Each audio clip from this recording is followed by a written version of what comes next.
მოგესალმებით, ეს არის თავისუფალი ტრიბუნა მეორე არხის პირდაპირ ეთერში ჩვენ დღევანდელი გადაცემა ეთმობა პოლიტიკურ გაერთიანებას ეროვნული ფორუმი და ჩვენი სტუმარი არის ეროვნული ფორუმის ერთ-ერთი ლიდერი გორის მაჟორიტარი დეპუტატი სოსო ვახტანგაშვილი. მოგესალმებით ბატონ სოსო. მადლობას გიხდით ჩვენთან სტუდიაში მობრძანებისთვის.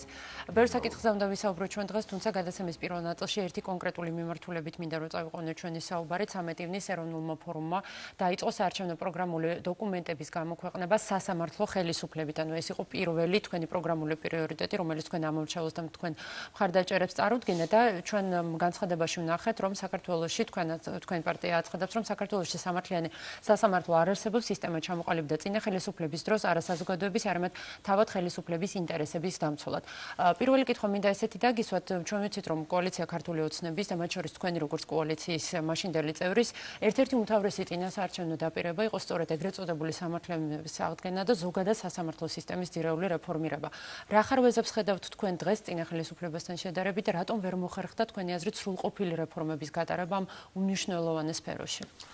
დიდი მადლობა მოწვევისთვის და დიდი მადლობა ძალიან საინტერესო კითხვისთვის. ჩვენ დავიწყეთ უკვე ჩვენი პარტიის ეროვნული ფორუმის პროგრამული ნაწილის უკვე გაცნობა საზოგადოებისათვის. პირველი ნაწილი, რომელიც ჩვენ 13 ივნის ჰქონდა პირველი ნაწილის პრეზენტაცია, ეს გახლავთ უშუალოდ სამართლებრივი სფეროს რეფორმირების საკითხი, უშუალოდ კონკრეტულად სასამართლოს რეფორმირების საკითხი. ჩვენ ჰქონდა ასევე შეხვედრა ექსპერტებთან და არასამთავრობო ორგანიზაციების კოალიციასთან, რომლებიც დაინტერესებულები არიან აღნიშნული საკითხით და ჩვენ ვფიქრობთ, რომ ეს საკითხი გამოიწვევს ჩვენი საზოგადოების ძალიან დიდ და მნიშვნელოვან ყურადღებას. გამომდინარე იქიდან თუ და გულისხმობ იმას, თუ რა მდგომარეობა არის შექმნილი სასამართლო ხელისუფლებაში.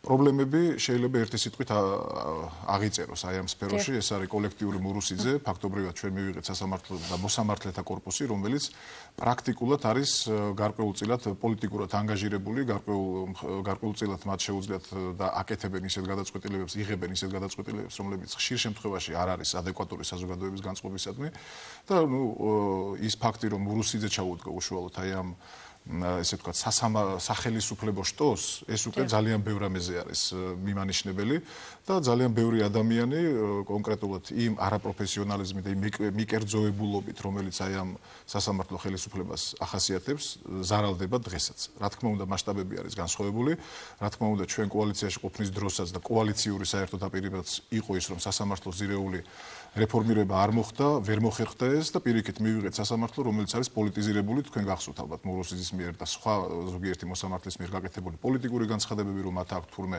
გარკვეულ არასამთავრობო ორგანიზაციებზე ან გარკვეულ პიროვნებებზე მაკომპრომიტირებელი სამხილები და ასე შემდეგ და ეს უკვე არის პოლიტიკური განცხადებები, ხო, მოსამართლეების მხრიდან. ეხლა რაც შეეხება უშუალოდ აი ამ საკითხს, თუ როგორ ვაპირებთ ჩვენ ამის რეფორმირებას, უპირველეს ყოვლისა უნდა აღინიშნოს ის გარემოება, რომ მინდა რომ უფრო გავშალო ეს თემა, იმის გამო რომ ჩვენი მაყურებელი უფრო ნათლად და უფრო ღრმად ჩაწვდეს იმ სიახლეს, რომელსაც ეროვნული ფორუმი სთავაზობს ჩვენ საზოგადოებას. ხელისუფლება ზოგადად შედგება სამი სახელისუფლებო შტოსგან. პირველი არის საკანონმდებლო ხელისუფლება, მეორე არის აღმასრულებელი ხელისუფლება, მესამე არის სასამართლო ხელისუფლება. საკანონმდებლო ხელისუფლების სათავეში იცით რომ არის პარლამენტი და ამ შემდეგ დეპუტატები, აღმასრულებელი ხელისუფლების სათავეში გახლავთ პრემიერ-მინისტრი და შესაბამისად მინისტრთა კაბინეტი და სასამართლო ხელისუფლება. პირველი ხელისუფლების და მეორე ხელისუფლების შეცვლა არის შესაძლებელი. მაგალითად, ჩვენ შეგვიძლია 2016 წლის მოახლოებული არჩევნები არის და არჩევნების გზით ჩვენ შეგვიძლია შევცვალოთ საკანონმდებლო ხელისუფლება, მოვიყვანოთ სულ სხვა პოლიტიკური, თქვათ, ან დავტოვოთ იგივე პოლიტიკური ძალები, ან მოვიყვანოთ ახალი პოლიტიკური, ეს უკვე საზოგადოების გემოვნების საკითხი არის, მით უმეტეს რომ ეხლა არჩევანიც გაიზარდა, რაც მას შემდეგ რაც კოალიცია გაიშალა, ესე ვთქვათ, ამ ფაქტის შემდგომ ჩვენ საზოგადოებას არჩევანის მრავალფეროვნებაც უფრო მეტი აქვს და მას შეუძლია აირჩიოს და სულ ახალი პოლიტიკური ძალები იყოს წარმოდგენილი პარლამენტში და აღარ იყოს იმგვაროვანი, როგორიც იყო 2016 წლამდე. ანუ შევთანხმდით, რომ საკანონმდებლო ხელისუფლებაში ცვლილება არის შესაძლებელი. შესაბამისად, ჩვენ შეგვიძლია შევცვალოთ აღმასრულებელი ხელისუფლებაც, მათ შორის ავირჩიოთ სხვა პრემიერ-მინისტრი და სხვა მინისტრები დავამტკიცოთ პარლამენტში და ასე შემდეგ, ანუ იმასაც შევთანხმდით, რომ მეორე შტოში, ანუ აღმასრულებელ ხელისუფლებაში ჩვენ ასევე შეგვიძლია განვახორციელოთ ცვლილებები. მაგრამ რჩება მესამე შტო, სასამართლო ხელისუფლება, რომელიც არის რაღაცა მოჯადოებული წრესავით გაკეთებული, ანალოგიურად იყო მოქალაქეთა კავშირის დროს, ასევე იყო ნაციონალური მოძრაობის დროს და რა გადაწყვეტილებებს იღებდნენ, კარგად გახსოვთ 99 და 99 მიასედი გამამართლებელი განაჩენების ციფრი, ეს არის უბრალოდ აი მოუგნებელი იყო ყველა საერთაშორისო ექსპერტისთვისაც. იყო ძალიან ბევრი დასკვნაც საკმაოდ ნეგატიური ამასთან. ნამდვილად გეთანხმებით და აქედან გამომდინარე ეროვნულმა ფორუმმა დაიწყო ფიქრი იმასთან დაკავშირებით თუ როგორ შეიძლება აი ამ სტრუქტურის რეფორმირება და როგორ შეიძლება ამ ვითარების გამოსწორება. პირველი რაც გავაცალეთ ჩვენ საზოგადოებას ეს გახლავთ ის გარემოება რომ ჩვენ შემოგვაქვს სასამართლო სისტემაში საერთო სახალხო არჩევნები. და იმ რაიონმა თუ მუნიციპალიტეტმა თუ ქალაქმა აირჩიოს პირველ დონეზეც და მეორე დონეზეც აირჩიონ ის მოსამართლეები, რომლებიც ყოველ შემთხვევაში გირგვლიანის მკვლელობაში მაინც არ არიან მხილებულნი და რომლებიც მოსამართლეებსაც უფრო მეტად ხშირ შემთხვევაში ქონდათ ობიექტურობის რაღაცა ნიშანწყალი მაინც და შეიძლება სულაც ახლები ავირჩიოთ, რომელიც მოსამართლის კრიტერიუმებს აკმაყოფილებს და ეს გავხადოთ საერთო სახალხო მსჯელობისაგან და არჩევნისაგან. აი ეს ძალიან საინტერესოა ბატონ სოსე, იმიტომ რომ ჩვენ როგორც ვიცი დაახლოებით 300-მდე მოსამართლე იქნება ასარჩევი, ხო? ორივე შემთხვევაში. როგორ უნდა განსაზღვროს, ან ვინ იქნება პასუხისმგებელი იმაზე, რომ ადამიანები, ვინც მიიღებენ გადაწყვეტილებას მათი არჩევის შესახებ, იყვნენ სრულად ინფორმირებულები, რას წარმოადგენს ეს მოსამართლე და ხომ არ არის ის გარკვეულ სხვადასხვა სისტემურ დანაშაულებებში მხილეული. ბუნებრივია, ახლა ჩვენ საზოგადოებაში მადლობა ღმერთს, რომ მეტნაკლებად ინფორმაცია არ იმალება და მით უმეტეს პრესის საშუალებით ნებისმიერ მოსამართლეზე შესაძლებელია, რომ მისი ბიოგრაფიული შტრიხები იქნას წარმოდგენილი. და კონკრეტულად თუ რა საქმეებში იღებდა ის მონაწილეობას, ან თუნდაც სრულიად ახალი მოსამართლე, ახალგაზრდა სუფთა ხელებით მოვიდეს სასამართლო ხელისუფლებაში და მან შესთავაზოს იგივე რაიონის, თქვათ, ამ შემთხვევაში მუნიციპალიტეტების უკვე შეცვლილი არის სახელწოდება, მუნიციპალიტეტის იქ მაცხოვრებელ საზოგადოებას შესთავაზოს, თქვათ, თავისი ხედვა თუ როგორ შეიძლება, რა თქმა უნდა, უპირველეს ყოვლისა უნდა იყოს კეთილსინდისიერი და უნდა კონდეს ნება იმისა, რომ იგი იქნება ნამდვილად სახალხო მოსამართლე და მოსამართლე, რომელიც იქნება მიუკერძოებელი და რატო არის ეს საინტერესო არჩევნები ამასთან დაკავშირებით? იმიტომ არის საინტერესო, რომ მოსამართლე აღარ იქნება მურუსიძისა და სხვა ზემდგომი ინსტანციების მძევალი. და მოსამართლე ერთადერთი პასუხისმგებლობა ვის წინაშეც ექნება, ეს იქნება ქართველი ხალხი და იმ მუნიციპალიტეტის მაცხოვრებელი, ან იმ ქალაქის და შესაბამისი იმ ტერიტორიული ორგანოს მოსახლეობა, რომელიც ცხოვრობს იმ ტერიტორიაზე, ხო? მათ წინაშე იქნებიან ისინი ვალდებულები, ხო? იმიტომ რომ ძალიან საინტერესოა დღესდღეობით არსებობს იუსტიციის უმაღლესი საბჭო, რომელსაც ისინი უწევენ ყოველ შემთხვევაში ანგარიშს და მასთან არიან ანგარიშ ვალდებულები. ამ შემთხვევაში აი იუსტიციის უმაღლესი საბჭოს როლი როგორი არის? ის გადადის სხვა პლანზე საერთოდ უქმდება თუ როგორ არის მისი მომავალი აი ამ თქვენს სისტემაში? გარკვეულწილად ეს არის უკვე ტექნიკური დეტალები, რაზეც ახლა თქვენ საუბრობთ. ბუნებრივია, სრულ ესე იგი რეფორმირებას ჩვენ ამ შემთხვევაში არ ვაპირებთ, უბრალოდ შემოგვაქვს გარკვეულწილად მთავარი კომპონენტი სასამართლო ხელისუფლებაში. ეს არის საერთო სახალხო არჩევნები. იმ რაიონში, იმ მოსამართლეებმა, რომლებმაც თქვათ თავი გამოიჩინეს არაკეთილსინდისიერი მიდგომებით საკითხისადმი, ბუნებრივია, რომ ის ადამიანები იქნებიან გადარჩეულები და საზოგადოების ესე იგი ხედვა იქნება უმთავრესი და მათ წინაშე იქნება უპირველესი ვალდებულება. შემდგომ უკვე კანონი დაარეგულირებს ამ ყოველივეს. მე მინდა გითხრათ, რომ ეს არ არის მარტო თქვათ არააპრობირებული იდეა. ეს არის ამგვარი მეთოდით შეერთებულ შტატებში ირჩევენ მოსამართლეებს, შეერთებულ შტატებში მინდა გითხრათ, რომ და ასევე შვეიცარიაში ირჩევენ პროკურორებსაც, ირჩევენ მოსამართლეებსაც და მეცაც გეტყვით, ირჩევენ განათლების განყოფილების გამგეებს, ანუ ჩვენ თანამედროვე რესურს ცენტრის ხელმძღვანელებსაც კი, ზოგიერთ შტატებში მე მომიწია მაგალითად რამდენიმე შტატში ყოფნა შეერთებულ შტატებში, სადაც უბრალოდ აი მართლა გამიკვირდა, როდესაც საერთო სახალხო არჩევნებს მიბმული არის მოსამართლის, პროკურორის და ასევე განათლების განყოფილების, განათლების სექტორის ხელმძღვანელის არჩევაც კი. ანუ ყველაფერი არის იქ გამჭვირვალე და ჩვენთან რატო არ უნდა იყოს ესა? მით უმეტეს, როგორ დაგვაზარალა სასამართლო სისტემამ, სასამართლო ხელისუფლებამ ზოგადად გვახსოვს იმ ალბედითი პერიოდის დროს, როდესაც როგორი გამამტყუნებელი განაჩენები გამოხდა თელმა მსოფლიომ გაიგო. ძალიან კარგად ვიცით ისიც, რომ 300,000 პრობაციონერი ყავდა, ეს არის გენოფონდის 30-ზე მეტი პროცენტი. ხო, უფრო მეტიც კიდე. და პლუს ამას 24,000 თუ 25,000 პატიმარი ყავდა ქვეყანას, ისეთ პატარა ქვეყანას, როგორიც არის საქართველო, ამ რაოდენობის ადამიანი დატყვევებული ყავდეს და დატოსაღებული და ამავე დროს 300,000 ადამიანი პრობაციონერი იყოს, ეს არის პრაქტიკულად აი წარმოუდგენელი შედეგი. აპარტეიდული შედეგი იყო და აპარტეიდული მონაცემებია, რასაც ახლა მე გეუბნებით. ამიტომ ვთვლით, რომ რეფორმირება სასამართლო ხელისუფლებაში არის საჭირო, როგორ პირდაპირ არჩევნების გზით. ეს არჩევნები მოსამართლეების უნდა მიებას თუნდაც თვითმმართველობის არჩევნებს და თუნდაც თუ იქნება გაზიარებული ეს იდეა სხვა ტიპის არჩევნებს, რომელიც საერთო სახალხო არჩევნები, როდესაც იმართება საქართველოში, ხარჯით შესაბამისად არ იქნება განსაკუთრებული, იმ არჩევნებს დაემთხვევა, როგორც მაგალითად შეერთებულ შტატებში საპრეზიდენტო არჩევნებს ემთხვევა და მე როდესაც ვიყავი, საპრეზიდენტო არჩევნები იყო და საპრეზიდენტო კანდიდატების გარდა ჩამონათვალი იყო მოსამართლეების, პროკურორების და სხვადასხვა სფეროს არჩევითი თანამდებობის პირების გვარები და სახელები. ისე რომ ამ ფორმით ჩვენ შეგვიძლია რომ მივიღოთ თუნდაც ისეთი სასამართლო, რომელიც ანგარიშვალდებული იქნება საზოგადოების და ხალხის წინაშე. ვანის რაიონი არის ხაზი, კითხვა არის თქვენთან. მოგესალმებით, თქვენ პირდაპირ ეთერში ხართ. მოგესალმებით, ბატონო სოსო. ობიექტივის ეთერში ბატონი გუბაძე იყო გამოსული, ძალიან კარგი სტაბილურობა დატოვა ის გამოსვლა, ფართოდ და მასშტაბურად აღნიშნა მომავალი არჩევნების პროცესიც, ქვეყნის მოწყობის რამოდენიმე ეტაპი გასავლელიდანაც არის და ის რაც გასაკეთებელია ქვეყანას აუცილებლად ეს ეროვნულ ფორუმს უპირატესად აღნიშნავს ქვეყნის მოწყობას, ქვეყნის ფუნქციას და მის სივრცეში როლის შესრულებას. ხოლო რაც შეეხება ბოლოს ბატონო გუბაძე მასწავლა რომ შესაძლებელი არის ეროვნული ფორუმი, რომელიმე გაერთიანებაში ან კოალიციასთან ერთად მიიღოს მონაწილეობას. შესაძლებელია თუ არა, ეს მაინტერესებს ბატონო სოსო. მადლობა. დიდი მადლობა. მე მინდა გითხრათ, რომ ეროვნულმა ფორუმმა, როდესაც ყრილობა ჩაატარა, გახსოვთ ეს თარიღი, მაშინ მიიღო გადაწყვეტილება, რომ არჩევნებზე მიდის ცალკე სუბიექტად. თუმცა იქვე ითქვა, რომ თუ ეს გადაწყვეტილება იქნება შეცვლილი, ამ გადაწყვეტილების შეცვლას დასჭირდება აუცილებლად ისევე მთლიანი პარტიული ყრილობა საქართველოს ყველა ორგანიზაციის მონაწილეობით და იმ დელეგატების მონაწილეობით, რომლებსაც ეს ორგანიზაციები წარმოადგენენ და მოავლენენ აი ამ ყრილობაზე. ჯერჯერობით მინდა დაგარწმუნოთ, რომ ამგვარი ტიპის მოლაპარაკებები არავისთან არ მიმდინარეობს და ვფიქრობთ, რომ ის გადაწყვეტილება, რომელიც ყრილობაზე იქნა მიღებული, იქნება ძალაში ბუნებრივია ჯერჯერობით ამ გადაწყვეტილებას შესვლას ისევ და ისევ ყრილობა ჭირდება, მაგრამ გუბაზის ეთერს მე უყურე გუშინ და მან თქვა, რომ გამორიცხული არაფერი არ არის და ბუნებრივია ბუნებაში ვერაფერს ვერ გამორიცხავ. ნახოთ როგორ განვითარდება წინასაარჩევნო კამპანიის თქვათ პროცესი, ნახოთ როგორ განვითარდება ზოგადად მოვლენები ჩვენს ქვეყანაში, კიდევ ვიმეორებ, რომ არავისთან ამ წუთის მონაცემებით მოლაპარაკებები არ მიმდინარეობს. იდეის დონეზე ჯერჯერობით არ განხილულა ეს საკითხი, მაგრამ თუ დადგება დღის წესრიგში და ეს იქნება სასიკეთო ჩვენი ქვეყნისათვის, ბუნებრივია ყველა იმ ნაბიჯს ეროვნული ფორუმი გადადგამს, რომელიც ქვეყანას წაადგება. ეს არის დღევანდელი მონაცემები. კიდევ ერთი მაყურებელი ყავს ხაზზე, მოგესალმებით, თქვენ პირდაპირ ეთერში ხართ.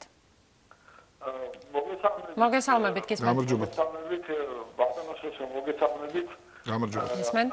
მე მოხარული ვარ თქვენი ამ რეფორმის წარდგენისა, ეჭვი სამეყარებოდა, რომ თქვენ ნოვაციური და კაი იდეები გექნებოდათ, მე იმედი მაქვს, რომ საზოგადოებას კიდევ სხვა სასარგებლო იდეებს გააცნოთ ჩვენი ქვეყნისთვის. ერთი თემაც მინდა თქვა, მე თქვენი ამომრჩეველი გულშემატკივარი გახლავართ. ფორუმის დაშლასთან დაკავშირებით თქვით, თქვენ თუ ვერ გადაავახავთ ბარიერს, მე ერთი წუთითაც არ მინდა ეს ამბავი წარმოვიდგინო. მე თქვენ რომ როგორც თავისუფალი დემოკრატები გამოვიდნენ, იმდენ გამოსულიყავით, ოპოზიციაში წასულიყავით, დარწმუნებული ვარ, ეხლა ამ დროისთვის მეორე ძალა იქნებოდით. თუმცა ისი თქმა მინდა, რომ აი ეს მედიაში შეზღუდული გამოჩენა და ასე შემდეგ თქვა და სასწაული მოხდა, მე გთხოვთ, რომ ასეთ შემთხვევაში ეს გადაწყვეტილება არ მიიღოთ.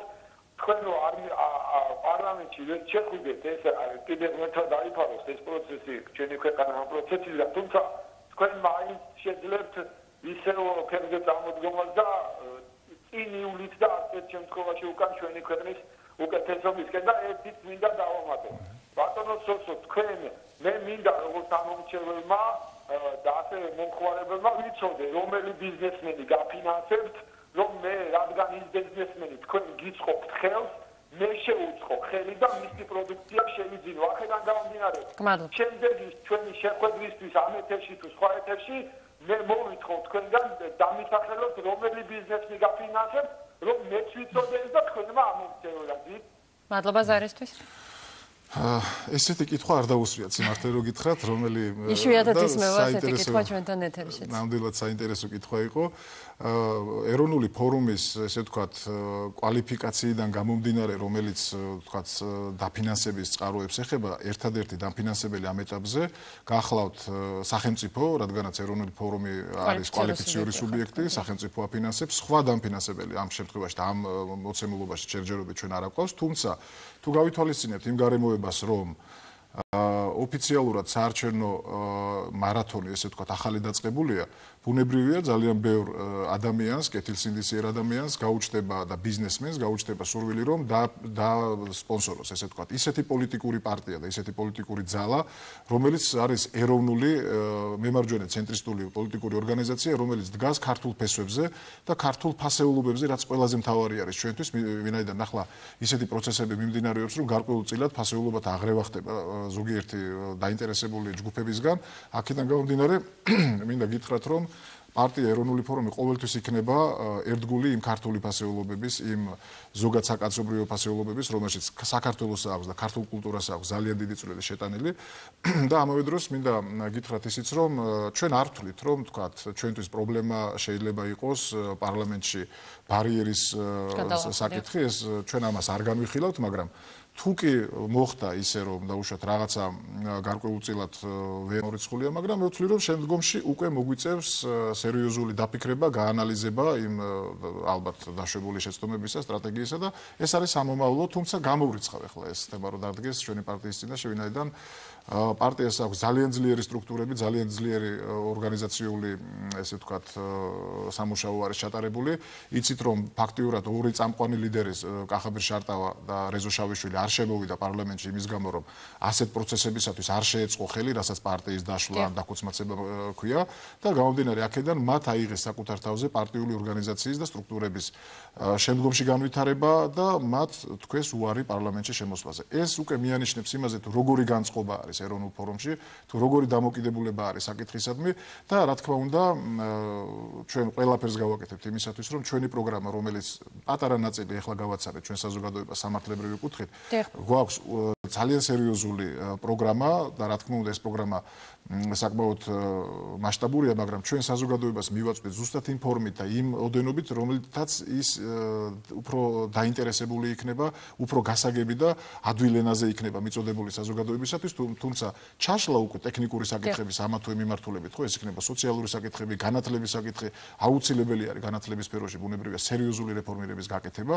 და აი ამ ტექნიკურ დეტალებს აუცილებლად შემდგომში ნებისმიერ დაინტერესებულ ადამიანს ექნება საშუალება უკვე ვიწრო წრეში მიიღოს ეს ინფორმაცია, თუმცა ესე ვთქვათ, გზავნილები საზოგადოებისათვის იქნება ძალიან მკაფიო, ძალიან შინაარსიანი და ძალიან გასაგებ ენაზე მიწოდება. კიდევ ერთი მაყურებელი ყავს ხაზზე, მოგესალმებით, თქვენ პირდაპირ ეთერში ხართ. ალო. მოგესალმებით, გისმენთ. გამარჯობა, გეცნობ. გამარჯობა. თქვენ ეს მოდელს ვკითხეთ ერთი ენუცარი რა. რო დაიშალა კოალიცია, გამოვიდა რესპუბლიკელები, ფორუმელები, ესენი ნაციონალური მოძრაობის ჩიჩქულზე ხო ახავენთავს. გმადლობთ.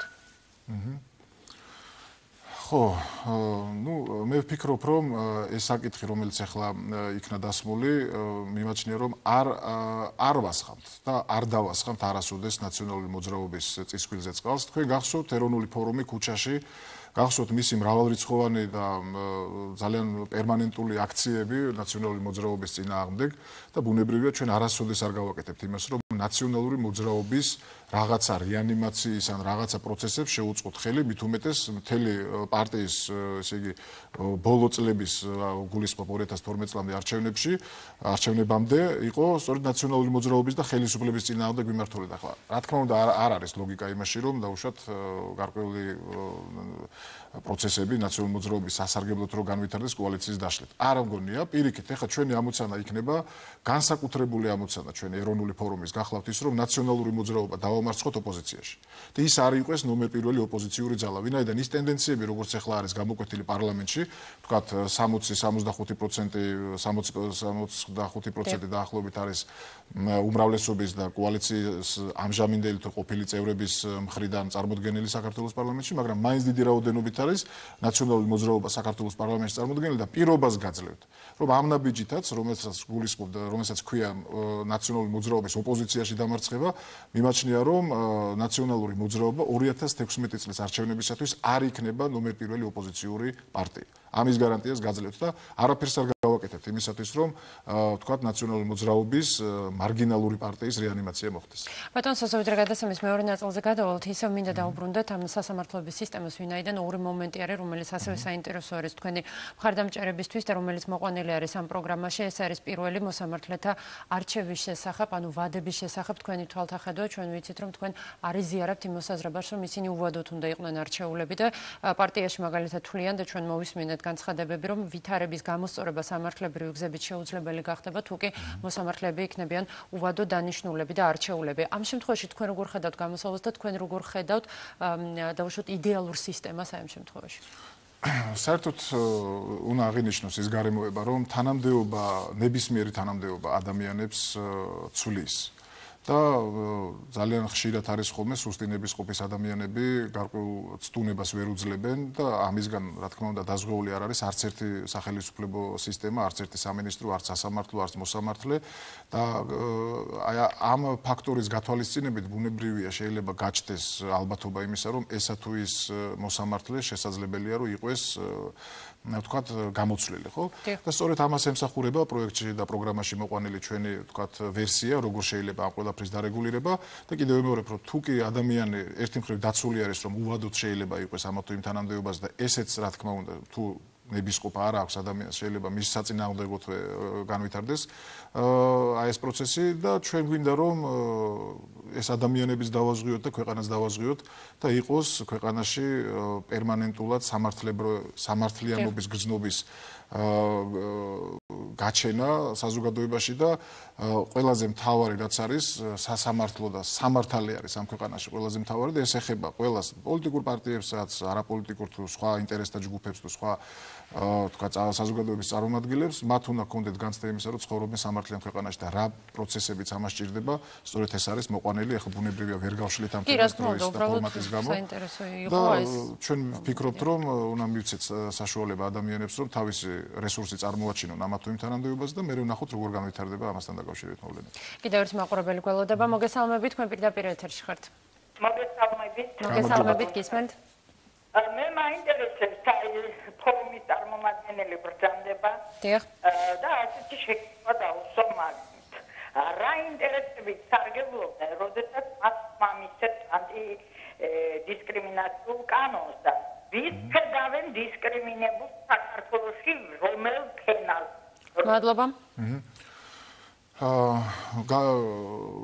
საინტერესო კითხვა რა თქმა უნდა ესეც საერთოდ ანტიდისკრიმინაციული კანონმდებლობის გარშემო ძალიან დიდი ნებათაღელვა იყო წარმოშობილი, წარმოქმნილი და ჩვენ არაერთხელ განმარტეთ ამასთან დაკავშირებით მათ შორის მაშინაც, როდესაც აი ამ კანონთან მიმართებაში მსჯელობა მიმდინარეობდა, განმარტეთ რომ ეს არის უკანასკნელი, თქვათ, დათმობა, რაც შეიძლება აი ამ ესე იგი ეგრეთ წოდებული, თქვათ, ლიბერალური იდეოლოგიის მიმდინარეობის მხრიდან შეიძლება ახმულიყო და ამის იქი დათმობა არ ექნებოდა. თუმცა, როდესაც ამ კანონზე მუშაობდით, ჩვენ გქონდა სერიოზული კონსულტაციები ეკლესიის წარმომადგენლებთან. სხვათა შორის პარლამენტშიც იყვნენ ისინი მოწვეული და გარკვეულ შეთანხმებას, გარკვეულწილად მათთანაც იქნა შეთანხმება მიღწეული, რომლის შედეგადაც ეს კანონი ბევრად უფრო არა მხოლოდ მანამდეც ბევრად უფრო სახეცვლილი იყო, როდესაც პირველი სახით წარმოადგინეს ეს კანონი, ძალიან ბევრი რამე იქნა იმის შემდგომ ამ კანონში შეცვლილი. პირველადი ვარიანტისგან ძირეულად განსხვავდება ძალიან ბევრი რამე იყო და ყველაზე მთავარი ახლა საშიშროებას ჩვენი საზოგადოება რაში ხედავდა, ეს იყო თქვა ოჯახის ინსტიტუტის განმარტება. და მეცაც გეტყვით, აი ეს საკითხები, რომელიც დარჩა ახლა ანტიდისკრიმინაციულ კანონში, საქართველოს სხვადასხვა კანონმდებლობაში, სხვადასხვა კოდექსებში იყო ისედაც უკვე გაწერილი. უბრალოდ ამათი მოყრა მოხდა ერთად და ერთი კანონის სახე მიიღო, მაგრამ ყველაზე მთავარი საფრთხე, რასაც ჩვენი საზოგადოება ფიქრობდა, რომ შესაძლებელია ყოფილიყო, ეს არის ოჯახის განმარტება და ჩვენ ვფიქრობთ, რომ ოჯახი როგორი ფორმითაც არის, თქვათ, დღეს საქართველოში ამას არანაირ საქართველოში ეს არ გვემუქრება, რომ ჩვენ რაღაცა არატრადიციული ოჯახის რაღაცა ისეთი ელემენტები შეიქმნას და მასშტაბური სახე მიიღოს ამ ყველაფერმა, ესეთი რამე გამორიცხულია, მაგრამ რო ვიყოთ დაზღვეული ჩვენ ეროვნულმა ფორუმმა, ესე იგი მოვითხოვეთ, რომ საერთო სახალხო რეფერენდუმზე გატანილიყო და რეფერენდუმის შედეგად მიღებულიყო ცნება, რასაც ოჯახის განმარტება ერქვა, ანუ ოჯახი შედგება ქალისა და მამაკაცის ერთობისაგან. ახლაც ვითხოვთ ამას, რომ საერთო რეფერენდუმით ქართველმა ხალხმა გამოხატოს დამოკიდებულება ამ საკითხისადმი და უკვე გადაწყვეტილება მიიღოს თვითონ. რა თქმა უნდა, ეს წინასწარ უკვე შეიძლება, ჩემი ვარაუდით ნაცნობი არის და არ არის ძნელი გამოსაცნობი თუ როგორ პოზიციას დააფიქსირებს ჩვენი საზოგადოება და ამიტომ ვფიქრობ, რომ ამ კუთხით საშიშროება ჩვენ ქვეყანას არ ემუქრება. რეკლამის დროით ჩვენს ეთერში სოციალური რეკლამის შემდეგ დავბრუნდებით ეთერში მაყურებელს შევახსენებ, რომ დღევანდელი თავისუფალი ტრიბუნა ეთმობა პოლიტიკურ გაერთიანებას ეროვნული ფორუმი არ გადართვეთ ჩვენ სულ მალე დავბრუნდებით ეთერში.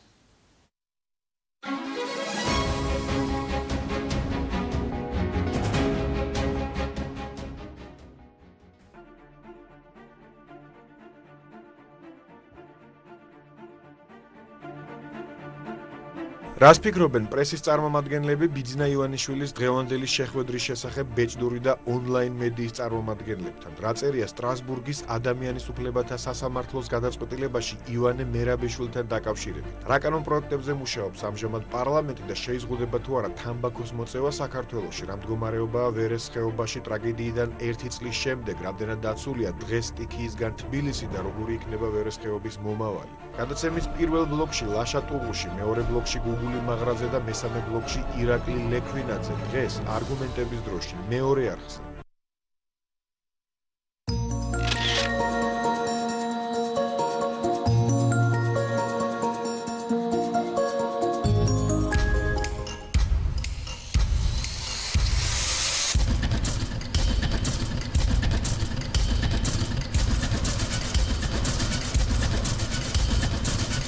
ჩვენ ახლა ვიმყოფებით ქსნის მინისტარის ქარხანაში, რომელიც მდებარეობს მცხეთის რაიონის სოფელი ქსანი.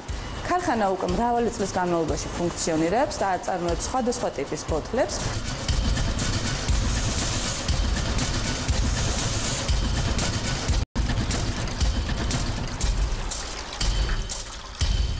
ევროპასთან დადებული სავაჭრო ხელშეკრულების შემდეგ 2015 წელს სააქციო საზოგადოება მინა ექსპორტზე, კერძოდ იტალიაში, გაიტანა 6000 ტონა მინა, რომელიც საერთო ჯამში 2015 წელს ჩვენი ნაწარმოები პროდუქციის 10%-ს შეადგენს.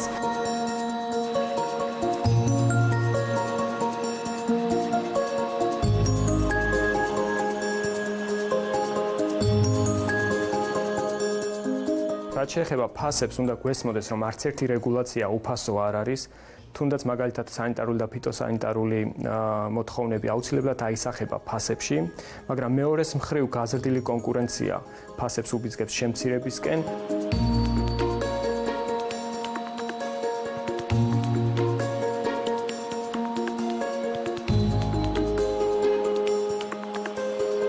ძალიან მალე ტერმინი ნაწარმოებია საქართველოში გაუთანაბრდება ნაწარმოებია ევროპაში, იქნება ტოლზალოვანი.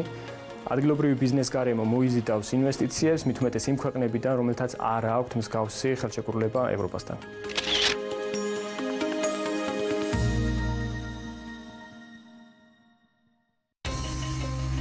Сепаратист? Ополченцы. Агитация и пропаганда. Государство. Покупаете свое и რადიო თავისუფლება და საზოგადოებრივი მომწყებელი წარმომადგენელი. ახალი საერთაშორისო პროექტი. ყოველდღე 23 საათზე. მეორე არხზე. დღის ყველა მნიშვნელოვანი მოვლენა გადაცემაში ნამდვილი დრო.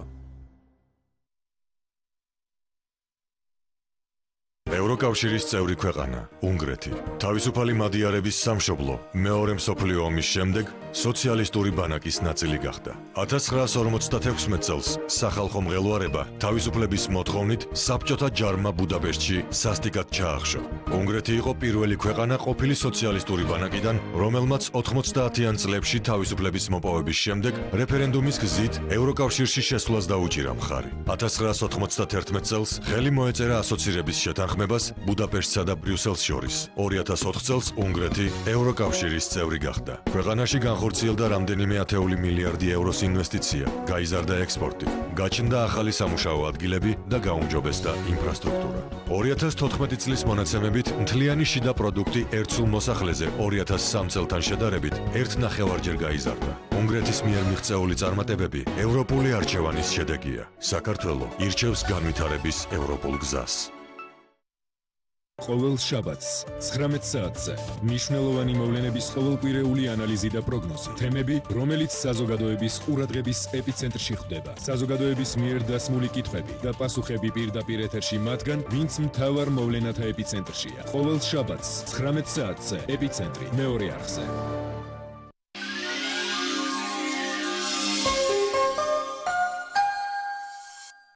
საქართველოს ფოლკლორის ეროვნული ფესტივალი გრძელდება. სახვითი და გამოყენებითი ხელოვნების, ქართული ტრადიციული გალობის, ქორეოგრაფიის, ქართული ხალხური მუსიკისა და ზეპირსიტყვიერების ზეიმი ფესტივალის მეორე ტურში. ეზიარე უნიკალურ ხალხურ ტრადიციებს. 20-21 მაისი, ქუთაისი, 24 მაისი, თბილისი, 30-31 მაისი, ფოთი. ფინალური კონცერტები გაიმართება 6, 27 და 28 ივნისს თბილისში. შევუნარჩუნოთ თაობებს ფოლკლორი.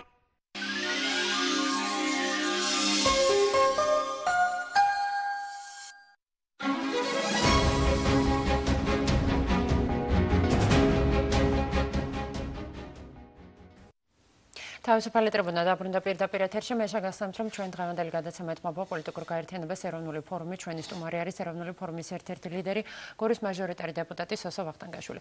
ბატონ სოსო, თქვენ როგორც გორის მაჟორიტარი დეპუტატი არაერთხელ ეთერშიც პარლამენტის ტრიბუნებითაც გისაუბრია და მუდმივად საუბრობთ საზღვრისპირა რეგიონებში არსებულ მდგომარეობაზე, იმ ვითარებაზე, რომლებიც აი სოფლებში არის, რომელიც გამყოფ ხაზთან მდებარეობს.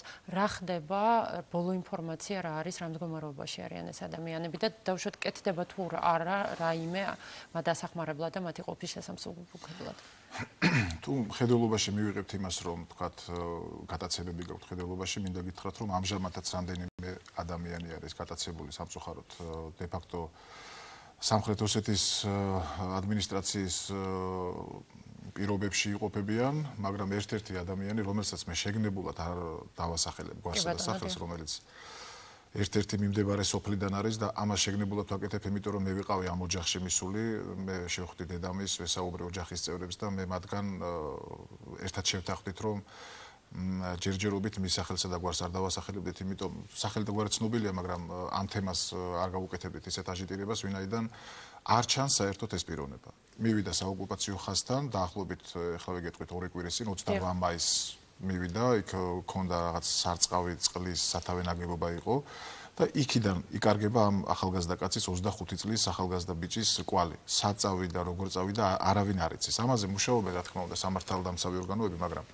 მე მინდა გითხრათ, რომ მიდგომა სხვა საკითხებისადმი, მაგალითად, როგორიც არის სოციალური პროექტები და სოფლის მეურნეობა იქნება, მელიორაციის სისტემების რეაბილიტაცია, გაზიფიცირება გავაკეთეთ იქ, როდესაც ისინი შეშაზეც ვერ მიდიან ამ გადაცემების ფაქტების გამო.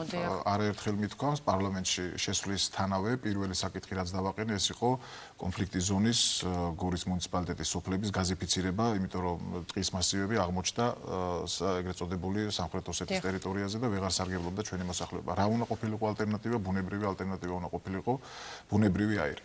ამ კუთხით თუ მიუდგებით, ძალიან ბევრი რამე არის გაკეთებული, უსამართლობა იქნებოდა, რომ არ აღვიღნიშნა ეს გარემოება, მართლა ძალიან, მათ შორის ჯანდაცვის კუთხით, განათლების კუთხით, ამ სოფლების მაცხოვრებელი სტუდენტები 100%-იანი გრანტით სარგებლობენ, თუ გადალახავენ თქვათ იმ ბარიერს, რასაც საგანმანათლებლო სისტემა უწესებს. მაგრამ თუმცა გოდი შეგაწყვეტინოთ, მათი ერთ-ერთი უმთავრესი მოთხოვნა იყო აი ამ ზონის განსაკუთრებული მზრუნველობის დროებით ზონად გამოცხადება და სპეციალური სტატუსის მინიჭება. დიახ, სწორედაც ეს იყო ჩემი იდეა, როდესაც დავაანონსე ამ საკითხთან დაკავშირებით, რომ განსაკუთრებული მზრუნველობის დროებითი ზონება თუ აღიარებულიყო სახელმწიფოსგან ეს საკითხი, ქონდა ამასთან დაკავშირებით შეხვედრები, ჯერ კიდევ მაშინ ირაკლი ღარიბაშვილი იყო საქართველოს პრემიერ-მინისტრი და აი ამ საკითხთან დაკავშირებით მან მითხრა, რომ გააკეთებდა ყველაფერს იმისათვის, რომ თქვათ იმ განსხვავებული ფორმატით ესარგებლა იქ მაცხოვრებელ მოსახლეობას და რეალურად განსხვავებული ფორმატი იქ არის დაფიქსირებული, უბრალოდ არ არის აღიარებული განსაკუთრებული მზრუნველობის ზონება, თუმცა ამის გაკეთება ეხლა შეიძლება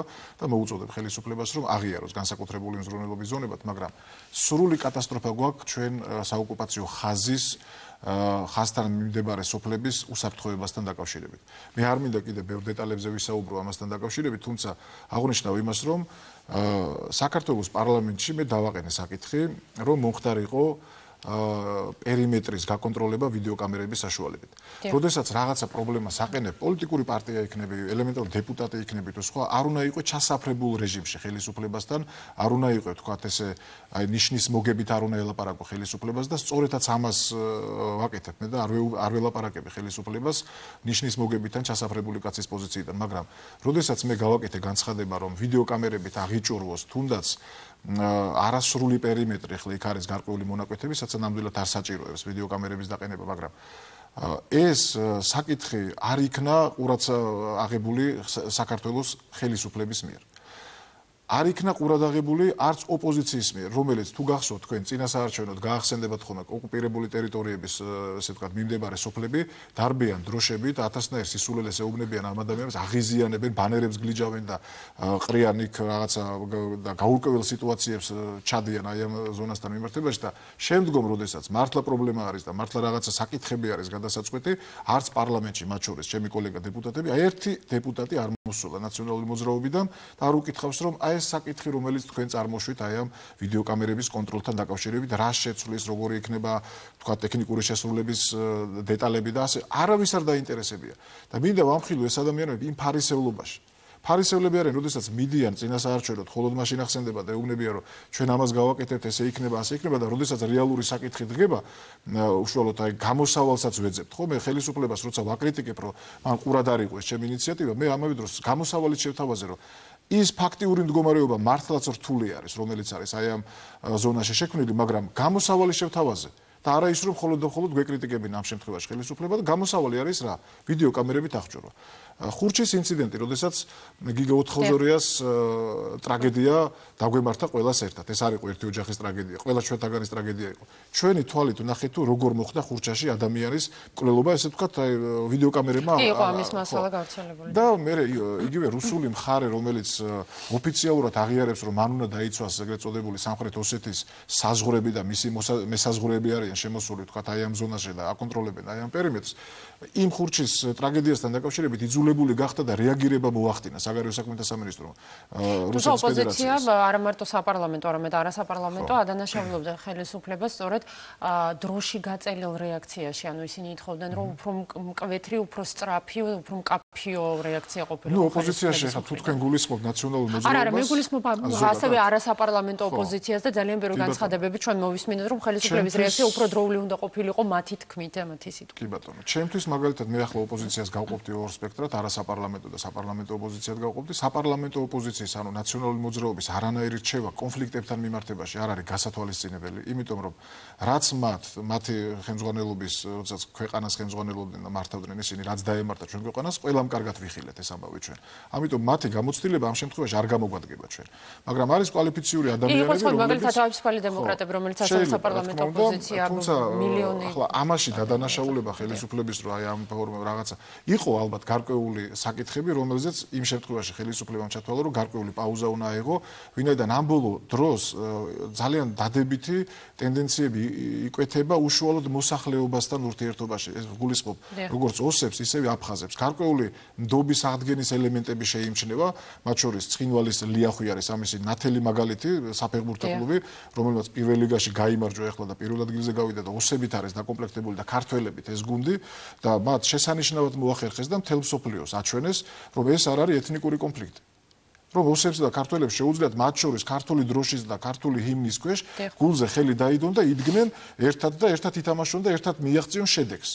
ეს აჩვენეს ყველას. ანუ გამოდის რომ ეს არ არის ეთნიკური კონფლიქტი, არამედ ეს არის პოლიტიკური კონფლიქტი, თავსმოხვეული მათ შორის გარედან, გარეშე ძალების მიერ ინსპირირებული კონფლიქტი და ამ მიმართებაში, როდესაც აფხაზებთანაც გარკვეული ტენდენციები ჩნდება, რომ შეიძლება რაღაცა ნდობის აღდგენისკენ რაღაცა ნაბიჯები გადაიდგას, სწორედ მაშინ მოხდა იმ ავაზაკის მიერ ამ ადამიანის მკვლელობა და ამ შემთხვევაში ხელისუფლებამ გარკვეულწილად სიდინჯე არჩია და ამაში არ გაემტყუნება ხელისუფლებას და ამაში გაკრიტიკება, რა თქმა უნდა, არ შეიძლება ხელისუფლებისა, მაგრამ ზოგადად საგარეო პოლიტიკა იქნება ეს თუ ზოგადად საოკუპაციო ხაზთან მიმართებაში უსაფრთხოების პოლიტიკა იქნება, მე მინდა მოუწოდო ხელისუფლებას, მათ შორის მთავრობის მეთაურს ბატონ კვირიკაშვილს მინდა მიმართო, რომ დაინტერესდეს საოკუპაციო ხაზის პერიმეტრის გაკონტროლებით ვიდეო კამერებით. ვინაიდან იგივე ის ხურჩის ინციდენტმა დაადასტურა, რომ ეს არის ყველაზე ეფექტური მეთოდი გავაკონტროლოთ დაუშვათ ჩვენი ესე ვთქვათ მოსახლეობის უსაფრთხოება და ელემენტარულად დავინახოთ ის პროცესები, რაც ხდება იქ. მე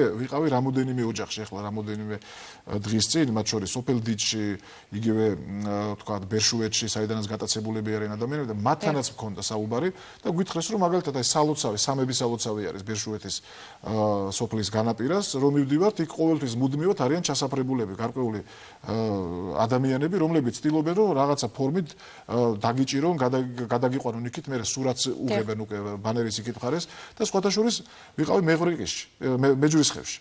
თიბილაშვილების ოჯახში ვიყავი, რომელიც ასევე გატაცებული იყო და მალევე დააბრუნეს, რა თქმა უნდა, სასამართლოს მეშვეობით, იქ ატარებენ გარკვეულ სასამართლოს და აფრთხილებენ, რომ მეორედ აღარ უნდა გადმოვიდეს ამ ტერიტორიაზე.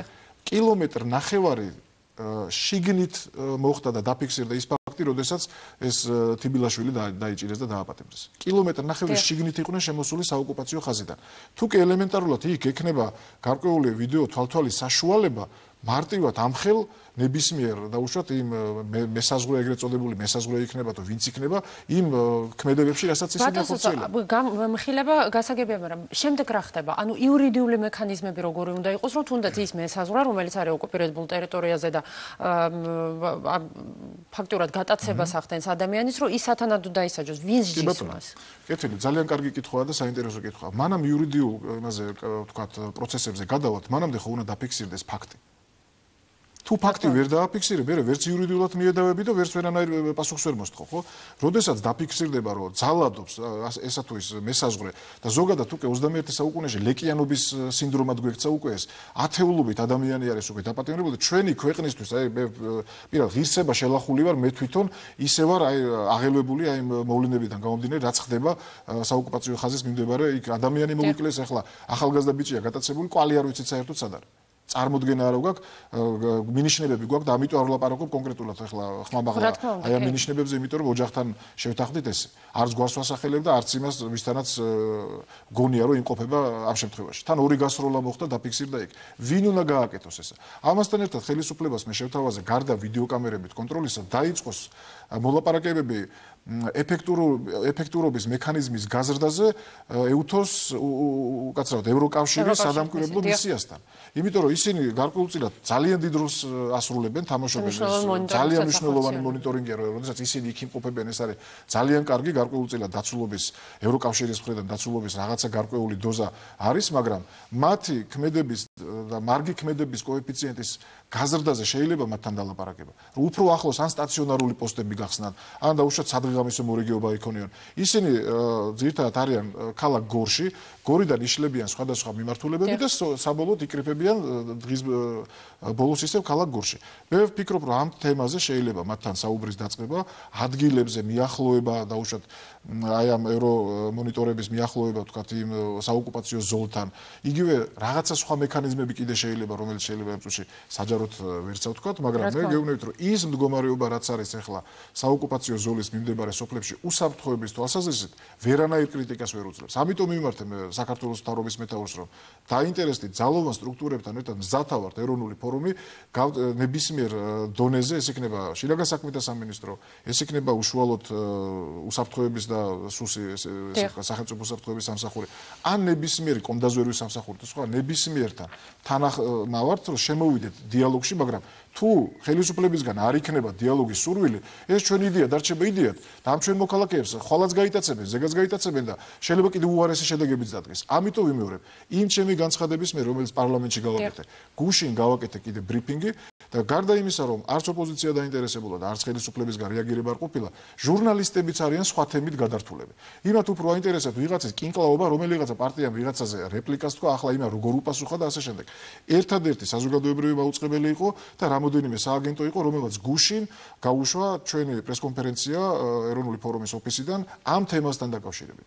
და მე ვიმეორებ, რომ თუ ეს მასშტაბებს შეიძენს, თუ თქვენ გახსოვთ, რომ მასშტაბურად დაიწყეს უკვე თქვა საჩხერის რაიონში ერთხელ აიყვანეს 10 ადამიანი თუ 9 ადამიანი, ერთხელ 4 დიდ რაოდენობაზე გადავიდნენ და მე რა არის, იცით, იმ რუს მესაზღვრეს აქვს სტიმული და აქვს мотивация, რატო უნდა დაიჭიროს ქართველი ფერმერია, გლეხია თუ იქ რაღაც საშოვარზე ან რატო უნდა შემოვიდეს კილომეტრ-ნახევარი სიღრმეში, რატო უნდა დაიჭიროს და გადაიყვანოს თავის ტერიტორიაზე, აქვს мотивация. და რა არის ეს мотивация? ეს мотивация არის ის, რომ ორკვირიანი 10 დღიანი შვებულებას აძლევენ, აი ამ ეგრეთ წოდებულ მესაზღვრეებს და ფულად პრემიას და წახალისებას უკეთებენ ისინი, რომ როგორმე მეტი ქართველი ტყვი აიყვანე და მე იგივე აი ტყვის ყიდვის რაღაცა რა ჯარებებს ახდევინებენ სასამართლოში და ასე შემდეგ ცხინვალის სასამართლოს გულისხმობ. მოტივირებულები არიან ისინი და ჩვენ რას უპირისპირებთ?